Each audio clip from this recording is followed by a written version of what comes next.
Hi everyone, it's me Leslie here with another video. Thank you so much for watching my video and thank you so much for subscribing. Today I want to share a little bit about how I changed the trajectory of my life. So when I was growing up, I was essentially taught that you finish high school, you go to university, you meet a partner, you get married, you get a house, you have kids, and so on. The general succession of life that a lot of us are taught.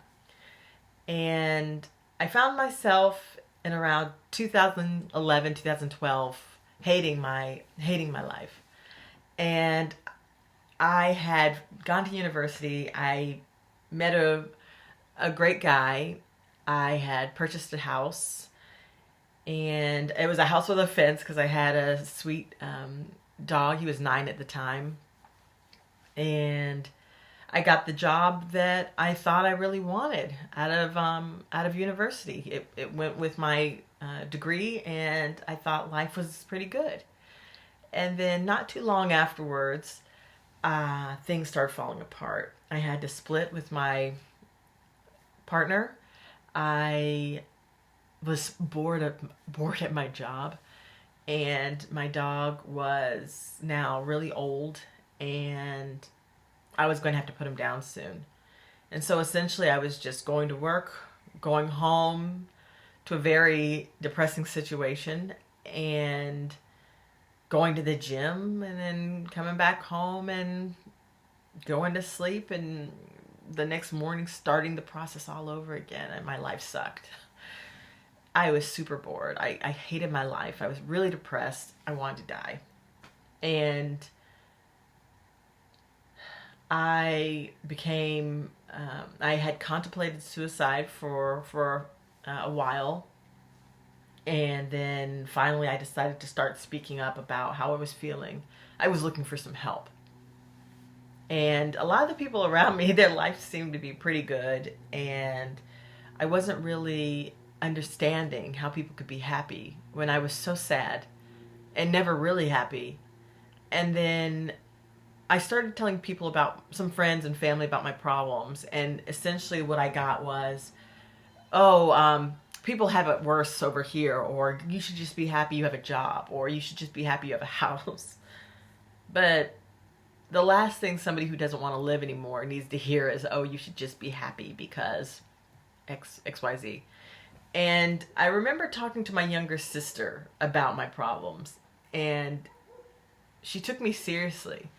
And she said, Leslie, if you're so upset, why don't you do something? Why don't you change your life? Why don't you take some actions? You miss traveling? Why don't you travel?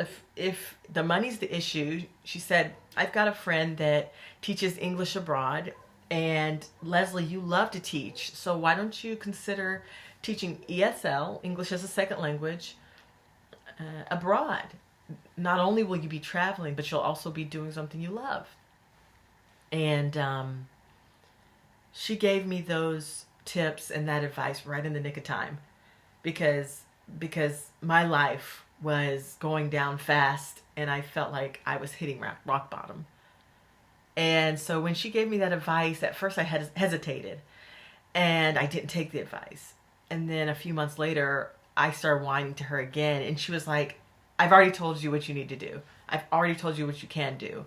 And that's when I started taking matters into my own hands, took her advice, got my teaching English as a foreign language certificate, and I found a job so fast. I mean, I couldn't even believe it. I found a job so fast teaching English abroad. And so I ended up putting my house up for rent, putting my 2 weeks in at my job. I mean, I just sold most of my stuff, gave a lot of it away to Goodwill. I was ready to get out of there. My whole life changed after I found a job abroad. I was ready to go. And I thought my life had hit rock bottom.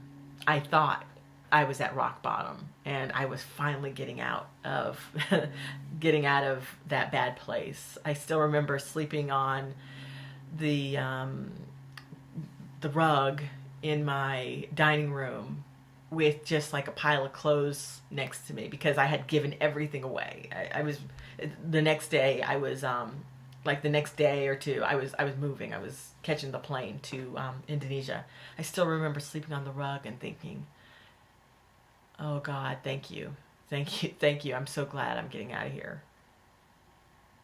I still remember that day sleeping on the rug and next to a pile of clothes, just so grateful I was leaving that situation.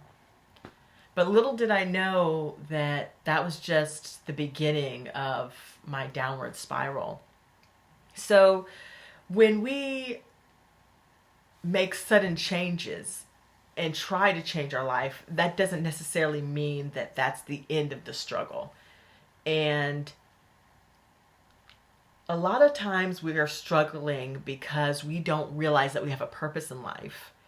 And we don't realize that there's something more, something that we are supposed to be doing that serves a higher purpose in life.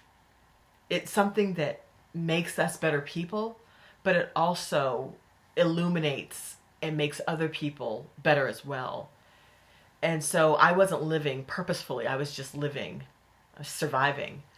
And so when I moved to teach English as a second language in Indonesia, I was still the same Leslie. I was still doing the same stuff, just in another country. I was partying. I was, drinking really hard at these parties. I was still the same Leslie. I was still doing the same toxic behaviors. And then one day, I did hit rock bottom. I was partying. Somebody was having a party, and people were literally pouring liquor and beer down my throat. I was the drunkest I'd ever been in my life that day, and I was abroad. I was in Indonesia. I was in a foreign place, and I was the drunkest I'd ever been. And luckily, the bartender's son dropped me home, and luckily I was in a safe place to sober up. And I just remember waking up with the worst hangover of my life, I still had to go to work. But I just remember thinking, and I chipped my tooth that night. I hit my mouth on the floor. I chipped my tooth. And I just remembered thinking, "Oh my God, what am I doing? What am I doing?" Just because I'm in another country, just because I've moved, doesn't mean my problems have been erased. Doesn't mean that I'm a different person. And from that day forward, I did a lot of contemplating. I did a lot of self-reflection. And I realized that there was something else that I was missing. And I needed to figure out what that was. And a lot of us are working from a place of just unaware that we're unaware of what we're doing wrong. And I was unaware that I was unaware. But then I realized, hey, there's got to be something else. There's got to be something in this physical form. There's got to be something in me that I keep perpetuating to keep bringing about the same negative results. And that's when I started to do a lot of self-reflection, literally sitting in front of a mirror and picking myself apart to try to figure out what I could do to become a better person. Okay, and so that's where I want to end the video today. How I hit rock bottom. Well, I started spiraling out of control. Thought I hit rock bottom, but I hadn't. Later on, I hit rock bottom after I changed my changed my entire situation. I changed my entire situation, and that's when I hit rock bottom, because it wasn't about where I had moved to. It was about moving, but still essentially being the same person that moved. I wasn't a changed person. I hadn't changed my behaviors. I hadn't changed the types of things that I would do throughout my day. But then once I hit rock bottom, that's when I started doing some introspection, some self-reflection, and started realizing that maybe there was something in me that needed to change in order to have a better life. Okay, everybody. So that's where I'm going to end this today, and I'm going to continue with this story next time. Okay, everybody. Until next time. Bye.